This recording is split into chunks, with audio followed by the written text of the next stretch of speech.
वही शिव है, जो शिव है वही गुरु है। दोनों में जो अंतर मानता है कि गुरु अलग है शिव अलग है, वह गुरु पत्नी गमन करने वाला के समीप पापा। इसका अर्थ आप लोग समझे? नहीं समझे। जो गुरु और शिव में अंतर जो मानता है कि गुरु अलग है शिव अलग है, तो उसे ऐसा पातकी लगता है जैसे कोई अन्यायी अत्याचारी पापी अपने गुरु पत्नी के साथ समागम किया, संभोग किया हो, और जो पाप उसको लगता है वही पाप शिव और गुरु में भेद मानने वाले को लगता है। अब समझ गए? वेद शास्त्र पुराण इतिहास मंत्र जंत्र मोहन उच्चाटन जितने भी विद्या है, शैव विद्या शाक्त विद्या आगम विद्या सर्वमत मतांतर, ये सब बातें जब तक गुरु तत्व का बोध नहीं हो जाता है तब तक भ्रांति बनी ही रहेगी, मोह छूटेगा। इस मोह से छुटकारा पाने का एक ही रास्ता है, शरणं ब्रज शरणं ब्रज शरणं ब्रज। तुम मेरे शरण में चले आओ। जैसे एक शिशु अबोध बच्चा जब रोता है, कोई पूछता है, तो वह गुड़कते हुए लुढ़कते हुए कूदते हुए माँ के गोद में जाकर के बैठ जाता है, और वह माँ उसे गोद में उठा लेती है।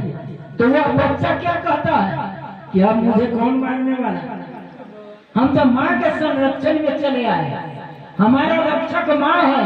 वैसे ही हम भी दीक्षा लिए हुए गुरु से भव सागर से पार करने के लिए, नदी संसार में पीलने के लिए, ईर्षा द्वेष में धन संपत्ति जोगाने में कोई फायदा नहीं। हम ज्ञान लिए हैं, ज्ञान का अर्थ होता है होश में आ जाना, अज्ञान का अर्थ होता है अबोध, जो बेहोश है, जो जानता नहीं है, जो नित्य का जिसके पास अनुभव नहीं है। तो नित्य किसको कहते हैं? जो हमेशा रहा है और रहेगा वही नित्य है। तो कौन है? ब्रह्म है, और ब्रह्म का अंश ही प्रत्येक जीव में है।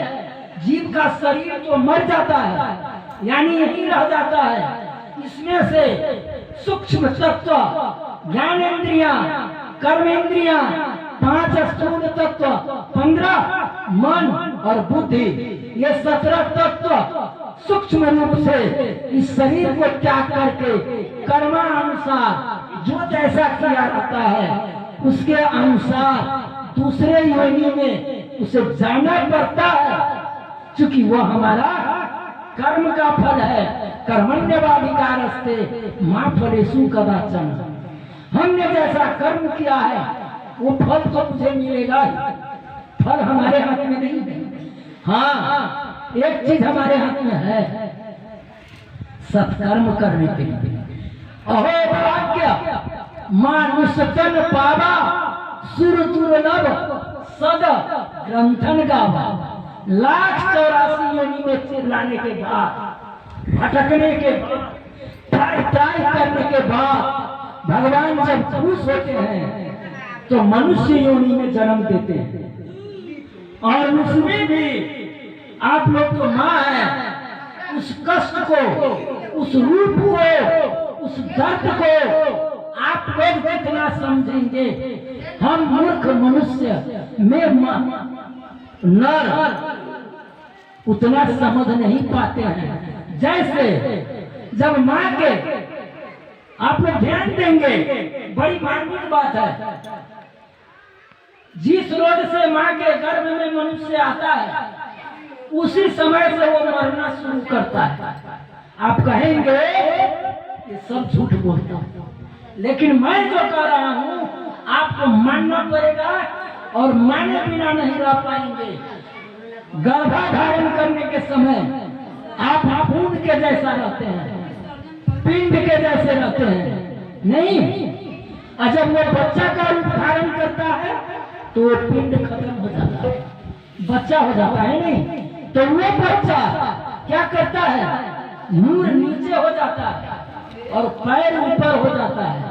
इतना ही नहीं, उस जेल में खून, पीठ, चर्बी, चारों तरफ से गंदगी भरा हुआ रहता है और उस बीच में बच्चा लटका रहता है नीचे में। त्राहिमाम प्रभु त्राहिमाम, त्राहिमाम प्रभु त्राहिमाम। और मां धन्य हो मां, सब दुख को सह करके मुस्कुराती, खिलखिलाती, भूखे नंगे उस बच्चे को रक्षा कैसे हो किसी को नहीं बता करके, सब दर्द सह करके 9 महीना उसको गर्भ में पालन करता है। जब वो बच्चा बाहर आता है तो गर्भ का बच्चा मर जाता है, बाहर शिशु का रूप ले लेता है। और जब वह शिशु बढ़ने लगता है तो बच्चा मर जाता है तो जवान के रूप में हो जाता है। और वह जवान जब शादी ब्याह बच्चा कर लेता है तो जवानी भी मर जाती है, तो क्या होता है, बुढ़ापा। और बुढ़ापा जब मर जाता है तो क्या होता है जानते हैं, आवागमन से विदा हो जाता है। लेकिन उसके पीछे एक दर्द, एक तकलीफ, एक अफसोस, एक भ्रांति, एक दुख का सागर पीछा नहीं छोड़ता। क्यों नहीं छोड़ता है? इसलिए नहीं छोड़ता है कि मनुष्य जन्म पाने के बाद, त्राही त्राही करने के बाद, भगवान के साथ वचनबद्ध होने के बाद कि मैं आऊंगा तो आपका भजन करूंगा। लेकिन जब ये मां के गर्भ से नीचे आता है तो कहां हमने कहा है आपको, हम आपको कहा भजन करेंगे, हम तो सुख करेंगे, गद्दी पर सोएंगे, साबुन तेल लगाएंगे, लिपस्टिक पाउडर लगाएंगे, सेंट छीटेंगे, शरीर को देखेंगे, सुख करेंगे। हम तो ये मांगे हुए थे। भगवान कहते हैं जो मुझको जैसा भजेगा हम उसको ऐसे ही भजेंगे। और अंत में कहते हैं भगवान कि जब तक तू मेरे शरण में नहीं आएगा इस 1,84,000 में भटकता रहे। एक ही उपाय है, गुरु शरणम प्रभु गुरु शरणम, गुरु शरणम प्रभु गुरु शरणम। इसीलिए मनुष्य लोग कहता है कि चलो दीक्षा ले लो, जो दिया हुआ है उसको क्षय कर नाश कर दो, यानी भूल जाओ। कौन दिया हुआ है? शरीर, संपत्ति, सुख, वैभव, क्षय, दीक्षा दिया तो इसको छोड़ दो।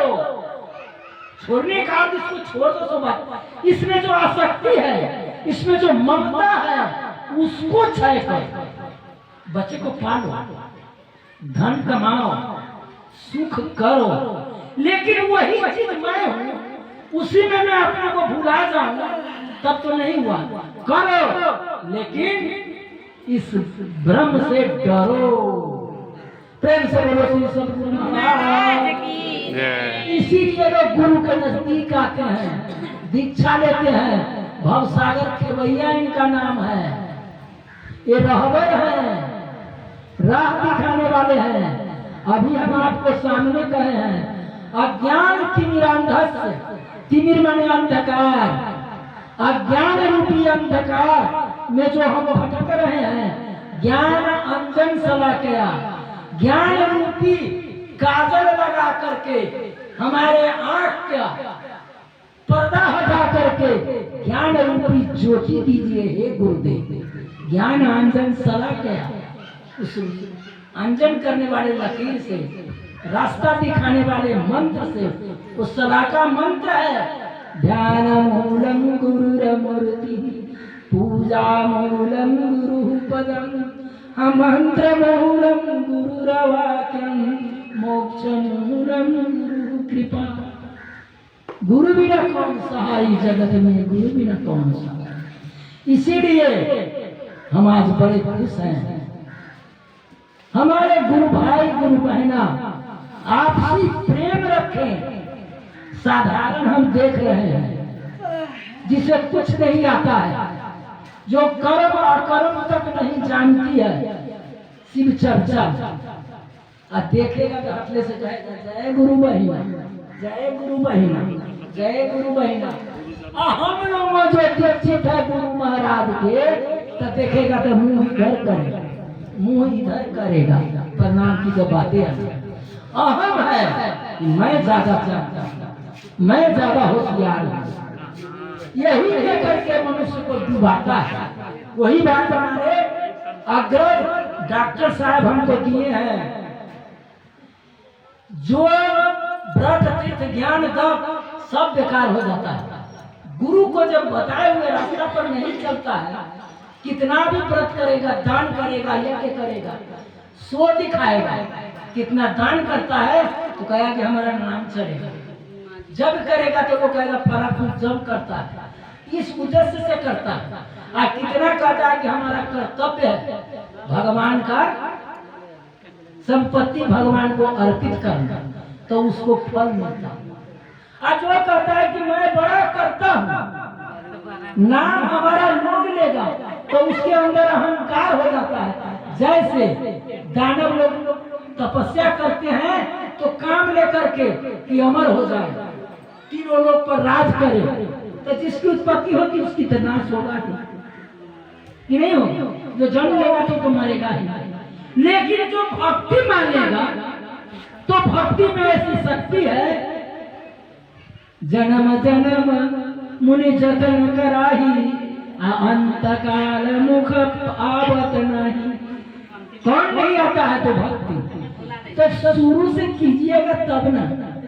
सब दिन बोए पेड़ बबूर का, मरने के समय में आम कहाँ से आया? सब दिन गला कटी किए, झूठ बोले, चुदुर बुदुर में रहे, झगड़ा लगाए, इधर का बात उधर कहे, लेकिन अपने कल्याण के बारे में नहीं सोचा, दुनिया के बारे में सोचा, बाल बच्चा के बारे में सोच लिया, लेकिन अपने बारे में नहीं सोचा। तब किसके बारे में सोचेगा? ऐसा अधम मूर्ख में तुलसीदास मूर्ख थे। जब होश हुआ तो तुलसीदास क्या कहते हैं? मौसम कौन कुटिल खल कामी जाहि दियो ताही बिसरायो, ऐसे नमक हरामी। हम ऐसा नमक हराम हो गए जो हमको जन्म दिया, हम उसी को बिसर गए, ताही बिसरायो। तो हम आप लोगों से प्रार्थना करते हैं,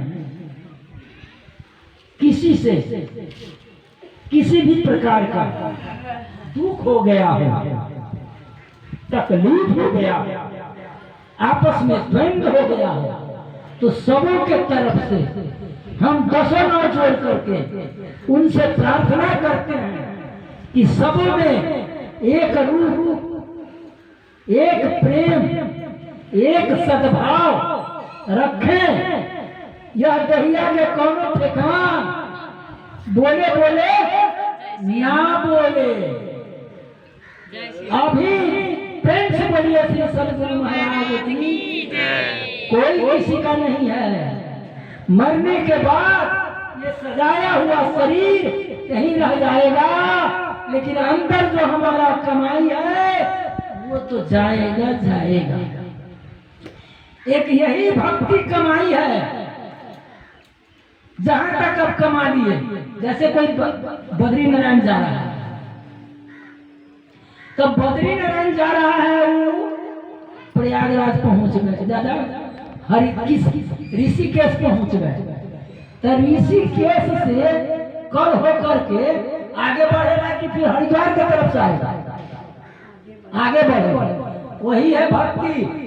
इस जन्म में हम यदि 2 आना भक्ति किए हुए हैं, तो 2 आना भक्ति यही हमको दूसरे जन्म में घींच करके 4 आना पड़ेगा। 4 आना 12 आना है। तो कभी भी ना हारिए न हिम्मत, विसारिए न नाम। कभी भी हिम्मत नहीं हारिए और विश्वास कीजिए। श्रद्धावान लभते ज्ञानम विश्वासे फलदायकम।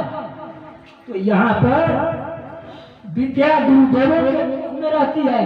सुन लीजिए, विद्या का अर्थ होता है विद्या जस्करी सुकरी वेदे क्रियते वर्धते विद्या धनम सर्वधनम प्रधानम।